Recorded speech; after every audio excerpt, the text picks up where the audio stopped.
इससे ज्यादा कोई नहीं पहचानता उसका अगला कदम क्या होगा। I understand.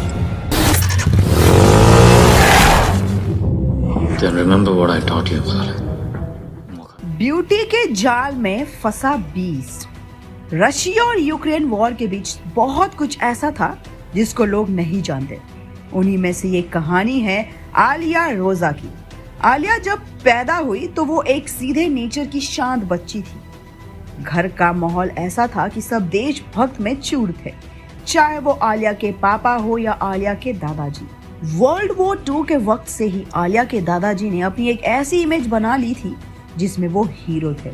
रशियन सोल्जर्स में एक बड़ा नाम जिसने अपने देश के लिए एक बड़ी लड़ाई लड़ी। इसी माहौल में पले बड़े आलिया के पापा भी रशिया आर्मी में जनरल सोल्जर बन गए। एक आर्मी बैकग्राउंड की वजह से उसने घर पर हमेशा स्ट्रिक्टनेस ही देखी थी। साथ ही उसने अपने माँ के साथ हुई चीजों को देखकर अपना बचपन भी खो दिया था।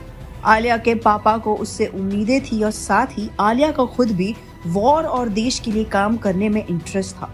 इसलिए उसके पापा ने उसका एडमिशन एक आर्मी स्कूल में कर दिया और वो भी वहाँ खुशी खुशी चली गई। वो पढ़ाई में ज्यादा अच्छी नहीं थी, लेकिन उस स्कूल में जाने के बाद वो बेटर हुई और उसने अपना सब चीज उस माहौल में खुद को ढाल लिया था और रोज मिलने वाले टास्क उसको पसंद आने लगे। वो उन सब बच्चों में काफी अच्छी थी, इसलिए उसको एक गुरूर था कि अगर कभी सिलेक्शन हुआ तो वो जरूर सिलेक्ट होगी।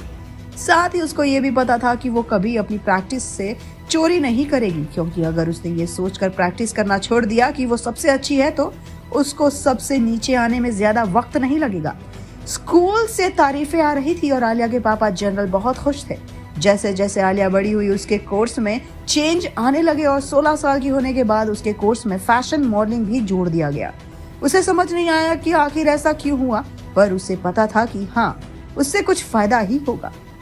उसे लगा कि हो सकता है इसमें उन्हें सिखाया जाए कि कैसे बात करनी है, कैसे चलना है, कैसे कब अपने आप को बदल लेना है हर तरह से, चाहे आप किसी भी सिचुएशन में हो, जो कि उसके लिए एक सोल्जर के तौर पर काफी अच्छा था। वो हर चीज उसको कुछ नई और अलग भी लगी।